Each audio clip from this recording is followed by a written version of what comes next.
இன்றைக்கு இங்கே குழுமியிருக்கின்ற கூட்டம்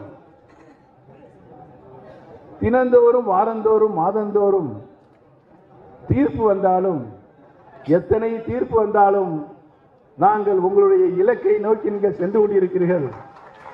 எங்களுக்காக நீங்கள் அந்த இலக்கை நோக்கி நீடுநடை போட்டுக் கொண்டிருக்கிறீர்கள்.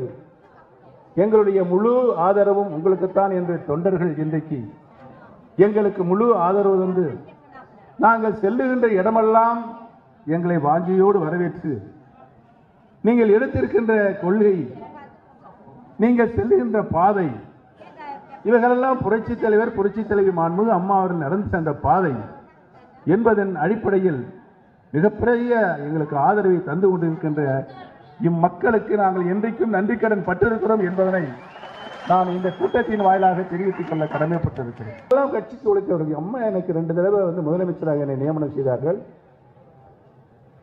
நம்ம எம்பி சொன்னது மாதிரி 2001 தந்தாங்க, 2014 தந்தாங்க. 2க்கு இடைவெளி 13 ஆண்டுகள். அம்மா எவ்வளவு என்னை சோதனை பண்ணியிருப்பாங்க, எவ்வளவு சோதனை பண்ணியிருப்பாங்க. மீண்டும் 13 ஆண்டுகளுக்கு கழித்து எனக்கு முதலமைச்சர் பதவி தாங்க. பெருமைக்கு சொல்லல, நடந்த வரலாறை சொல்லுகிறது. அம்மா வந்தாங்க, அம்மா கேட்கறதுக்கு மேலே நான் திருப்பி கொடுத்துட்டேன் அம்மாட்ட. அந்த நாற்காலியில் கூட நான் அமரவில்லை. 3ஆம் முறையாக மாண்புமிகு அம்மாவுக்கு உடல்நலம் பாதிக்கப்பட்டு அம்மா காலமானதுக்கு பின்னாலே சின்னம்மா தான் என்னை முதலமைச்சர் ஆக்கினார்கள். திரும்பவும் நான் சின்னம்மா கையில் கொடுத்துட்டேன் நான். ஆனால் திரு எடப்பாடி பழனிசாமி அவர்களே, உங்களை முதலமைச்சர் ஆக்கியது யாரு? சொல்லுங்க. இப்பதே அவர் ஒத்துருக்காரு. எப்படி ஒத்துக்கிட்டாருன்னா, அவரு தவழ்ந்து தவழ்ந்து தவழ்ந்துன்னு அது எதற்கு ஆடி போடுறாருன்னா, இவர் தவழ்ந்து தவழ்ந்து தவழ்ந்து கீழே இருந்து படிப்படியா முன்னேறி வந்தாராம். என்ன ஒரு கொடுமை, என்ன ஒரு கொடுமை. இந்த நாடாளுமன்ற தேர்தலில் நம்மோடு பல கட்சிகள் கூட்டணி சேர்ந்து இந்த தேர்தலை சந்திக்கக்கூடிய ஒரு சூழல் இப்பொழுது ஏற்பட்டிருக்கிறது. அப்பொழுது நம்முடைய தனிக்கட்சி தொடங்க மாட்டோம் என்று நாம் அறிவித்து விட்டோம். நம்முடைய இலக்கு அனைத்து இந்திய அண்ணா முன்னேற்ற கழகத்தை தொண்டர்கள் கையில் மீண்டும் மீட்டுக் கொடுப்பதற்காக தான் இந்த யுத்தம் இப்பொழுது நடைபெற்றுக் கொண்டிருக்கிறது. தனிக்கட்சி என்று ஆரம்பித்து விட்டால் அதுக்கு இந்த வழக்கு நாம் போட்டிருக்கின்ற வழக்கு வேறு விதமாக போய்விடும். அதற்கு நம்மளுக்கு துளி கூட எண்ணமில்லை. ஏனென்றால் இங்கு உட்கார்ந்து இருப்பவர்கள் உட்பட, மேடையில் உட்கார்ந்து உட்பட நம் உடலில் ஓடிக்கொண்டிருக்கின்ற ரத்தம் அதிமுக ரத்தம். அதுதானே, அதற்காக இன்னைக்கு தொண்டர்கள் தார்மீக ஆதரவை நம்மளுக்கு நீங்கள் தந்து கொண்டிருக்கிறீர்கள். நம்முடைய இலக்கு அதிமுகவை கபட வேடதாரி குழுவில் இருந்து மீட்டு மீண்டும் தொண்டர்களிடத்தில் ஒப்படைக்க வேண்டும் என்றுதான் நம்முடைய இலக்கு. அந்த இலக்கை நோக்கி தானே பயணித்துக் கொண்டிருக்கின்றோம். நாடாளுமன்ற தேர்தல் வருகிறது. அதுக்கு பல கூட்டணி கட்சிகள் நம்மோடு சேர்ந்து போட்டியிடுவதற்கு ஆர்வம் கொண்டிருக்கிறார்கள். அதற்காக நம்முடைய கட்டமைப்பு உருவாக்கப்படும் ஒரு கட்டாய சூழ்நிலை ஏற்பட்டு இருக்கிறது. கட்டமைப்பு என்று சொன்னால் கழகத்தில் அத்துணை நிலைகளிலும் ஊரக உள்ளாட்சி, பேரூராட்சி, நகராட்சி, மாநகராட்சிகள் அனைத்து நிலைகளிலும் கிளைக்கழகங்கள் இருக்கின்றது. அந்த மாதிரியான கிளைக்கழகங்களை நம்முடைய கட்டமைப்பாக உருவாக்க வேண்டும் என்பதன் நிலைப்பாடு தான் இப்பொழுது இருக்கிறது. மாவட்ட கழக செயலாளர்கள் 88 பேரை தேர்வு மூலம் தேர்வு செய்திருக்கிறோம். அவருக்கு பணியாக அவர்களுக்கு கீழே இந்த நம்முடைய யுத்தத்தினுடைய தளபதிகளாக பேரூராட்சிகளை, கிளைக்கழகங்களில், நகராட்சிகளில், மாநகராட்சிகளை பொறுப்பாளர்களை நிர்வாகிகளாக கிளைக்கழகம் நியமிக்க வேண்டும் என்று சொல்லியிருக்கிறோம். ஒரு 60-70 தமிழ்நாடு முழுவதும் பூர்த்தியாக இருக்கிறது. எடப்பாடி பழனிசாமி இன்றைக்கு வெகுஜன விரோதி ஆகிவிட்டார். பொதுமக்களும் அவரை விரும்புவதில்லை, கட்சி தொண்டர்களும் அவரை விரும்புவதில்லை. ஏனென்று சொன்னால் அவருடைய நடைமுறை, பாவனம், உரைகளுக்கு இது எப்படி சம்பாதிக்கலாம் அது மாதிரி இருக்கு. தொண்டர்களை பற்றி கவலை இல்லை.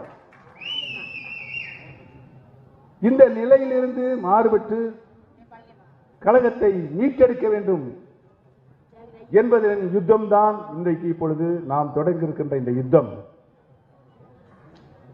இந்த யுத்தம் நான் பழனிசாமி ஒரு நிமிடம் சொல்லிக் கொள்கிறேன். பழனிசாமி அவர்களே, நீங்களாகவே பொதுச் செயலாளர் என்ற பதவி புரட்சி தலைவருக்கு மாறுபட்டு, அவருடைய சிந்தாந்தத்திற்கு மாறுபட்டு, அவருடைய கொள்கை கோட்பாடுக்கு மாறுபட்டு சாதாரண தொண்டன் கூட பொதுச் செயலாளர் பதவிக்கு வர முடியும் என்ற நிலையை மாற்றி அதை கபலீகரம் செய்திருக்கின்ற சூழலை எந்த தொண்டரும் ஏற்கவில்லை. நீங்களாகவே ராஜினாமா செய்ய வேண்டும். இல்லை என்றால் அனைத்து இந்திய அண்ணா முன்னேற்ற கழகத்தில் ஒவ்வொரு தொண்டரும் 1.5 கோடி தொண்டரும் உங்களை தூக்கி எறிவார்கள் அந்த பதவியில் என்பதை இந்த தொண்டர்கள் முன் நான் திரு ஸ்டாலின் அவர்களை கேட்கிறேன். ஸ்டாலின் அவர்களை நீங்கள் தானே சொன்னீர்கள். அப்பொழுது நான் தர்ம யுத்தம் நடத்தி கொண்டிருக்கிறேன். அப்போது முதலமைச்சர் யார்? திரு எடப்பாடி பழனிசாமி. எடப்பாடி பழனிசாமி தார்மீக பொறுப்பேற்று உரிய விசாரணையை, தீவிர விசாரணையை உடனே நடத்த வேண்டும். மாண்புமிகு அம்மார்கள் வாழ்ந்த இல்லமான கொடநாடு இடத்தில் நடைபெற்ற கொள்ளை, அதன் தொடர்ச்சியாக 6 பேர் கொலை செய்யப்பட்டிருக்கிறார்கள். பச்சை குழந்தைய கூட லாரி விட்டு மோதிருக்காங்க. அந்த குழந்தை இறந்துச்சு. அவங்க அப்பா தப்பிச்சுக்கிட்டாச்சியான், அவங்க அம்மா இறந்து விட்டாங்க. கழுத்தை இறுக்கி காவலாளியை கொண்டிருக்காங்க. உள்ளே இருக்க பொருளை என்ன அங்கே போய் கர்நாடகா இருக்கிற பக்கம் பார்டர் இருக்கு கூடலூர், அங்கே போய் செக் போஸ்டில் பிடிச்சிக்கிட்டாங்க. செக் போஸ்டில் குற்றவாளிகளை தப்பிக்க விட்டது யார்? இவைகளெல்லாம் கண்டுபிடித்து திரு ஸ்டாலின் அவர்கள் நாட்டு மக்களுக்கு அப்புறப்படுத்த வேண்டும் என்பதுதான் நாங்கள் பல மாதங்களுக்கு முன்னாலே ஆர்ப்பாட்டம் செய்தோம். அதைத்தான் ஒரு கூட்டத்தில், போன கூட்டத்துக்கு முந்தின கூட்டத்தில் நான் பேசினேன்.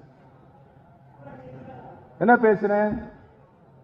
தமிழக மக்களும் கட்சியுடைய இயக்க தொண்டர்களும் எல்லாரும் ஒரு உண்மை தெரிஞ்சுக்கணும்னு கேட்குறாங்க. ஐயா ஸ்டாலின் ஐயா அப்படி கேட்டேன். எங்களுக்கெல்லாம் ஒரு உண்மை தெரிஞ்ச கொள்ளை பண்ணது யாரு?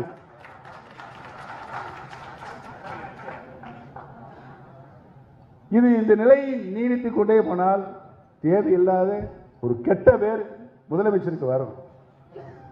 இப்பயே கொஞ்சம் கொஞ்சமா வந்துட்டு இருக்கு. தேவையில்லை வரும். உலகத்திலேயே எதிர்கட்சினா ஆளுங்கட்சினா இப்படி நிற்கணும், இப்படி நிற்கணும் 2 பேரும். இப்போ என்ன நடக்குது? எதிர்கட்சியும் ஆளுங்கட்சியும் கூட்டணி உலகத்திலே எந்த நாட்டிலும் இல்லை, தமிழ்நாட்டில் இருக்கு. ஆமாங்க, தமிழ்நாட்டில் இருக்கிறது. இது ஜனநாயகத்திற்கு மிகப்பெரிய விரோதமான செயல். இந்த செயலை அனுமதிக்க கூடாது. இதை அனுமதிக்க கூடாது என்று சொன்னால் அனைத்து இந்திய அண்ணா முன்னேற்ற கழகம் பிரிந்து கிடக்கின்ற இயக்கம் ஒன்றாக சேர வேண்டும்.